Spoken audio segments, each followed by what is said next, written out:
a good top team, and I think, you know, to be a good top guy, you actually have to focus on your start.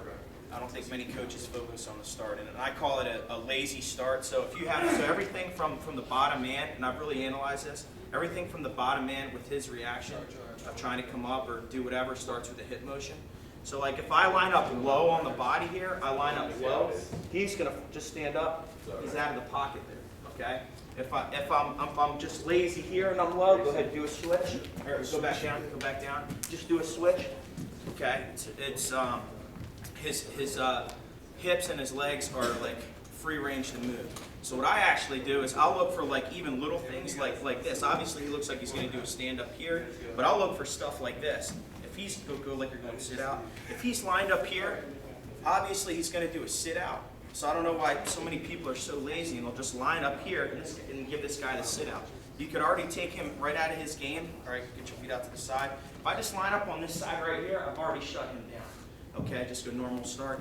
If he's going stand up, so what I try to do is I try to get as much weight as possible on the top of his hands without bumping him, and I use my legs to kind of pinch when I line up. So I look at, he's going to do a stand up, so I'll come in here with one tight knee here, my back knee, you just turn a little bit here this side. My back knee is going to pinch his butt, and I'm going to try to put weight on his hands and elbows here. So I line up here, okay, I get tight here, elbow or hand on the elbow, I'm going to pinch his butt a little bit, so I'm actually pinching this side of his body, so I'm isolating the hips a little bit, and then I actually like to line up and not bump him with my chest, but put weight forward on his elbows here. So now there's weight on his hands, okay, this way. So that's going to prevent a lot of what he's doing. We focus so much on our whistle starts, so important, okay, to give us every little advantage possible.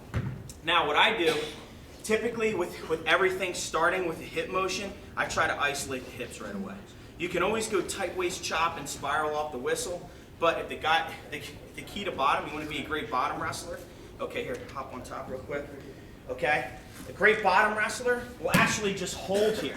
We'll hold, all right, and just go like break me down a little bit. We'll hold, weather the storm, look for an opening and come out.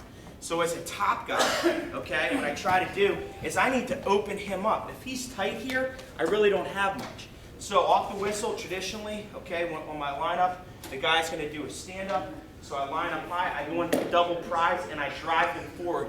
And this is going to open up. Let's just do a leg stand up. I drive forward, now look. Now he's open for an attack there. So as soon as I get here, now I can go tight waist chop. Okay, drive him forward. Or now that he's open, I can go in for a spiral. I'll just show it this side. I can go into a spiral here, all right, and pull his hips and circle. So everybody pretty much knows tight waist chop. My little thing is when I like to go deep waist and start to pull and not drive to the side, but I'll drive to either 11 o'clock or 1 o'clock, and I use my legs. We're big proponents in here. Too many top guys are up here like this. If you're not attacking and pinching with your legs, that hip motion's open, just go ahead and stand up or sit out right there. So what I try to do is as I tight waist chop, I'm driving my knee forward here, getting him flat. Now if I'm going spiral, big thing with spiral, again, if you're lazy on the spiral, just like this, like trying to circle here, he can sit out, stand up, etc., etc. What I actually want to do off a spiral is create what I call shoulder on shoulder pressure here. So as I'm driving, I'm crunching this shoulder down, it's heavy on his arm. Big thing with spiral is actually right here, where I have like my hook in here. This spiral, I'm actually right here on his thigh, I want to pull him off of this block. So it's not just circling and trying to circle him down to get the wrist. Shoulder on shoulder pressure, you can see I'm even walking my hand a little bit forward, and I want to pull him off this block this way. Now, free range. Typically, this wrist is a little bit long. That wrist will be there. Now I can drive over, put it on the back, okay? Come back up. Or here, I pull him off if I'm a legger. That can go in there right there, or a guy starts to build, there's my tight waist chop there. So those are things that I look for with my breakdown. Of course, I'm a big top guy with trying to get the arm on the back for the bar series.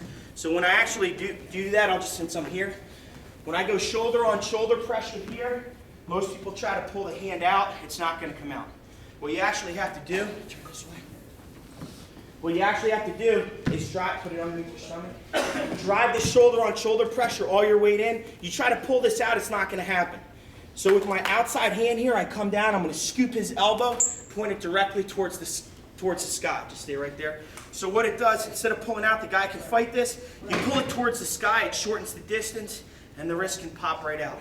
So as I scoop here, I'm going to pull elbow towards shoulder here, elbow towards shoulder. It pops right out. I'm going to take this hand and stick it in his far pocket. This way, I'm going to slide my knee up to secure that elbow, and I'm going to go over and attack here, okay? And try to keep, when you get, the key to keeping a guy broken down is to isolate the hips. So I'm actually going to pinch his hips with my knees, and I'm going to pinch his knees with my feet here and secure this. Now the guy should not be able to get up. We do this in our room all the time. We'll do a test. Be like, all right, bottom guy, try to come up. He can't come up. I know I have good pressure. Okay? So that's what I do for breakdown specific. Coach Heflin. Yeah, Coach Heflin is going to show his front headlocks. Ian Baker, come here, buddy.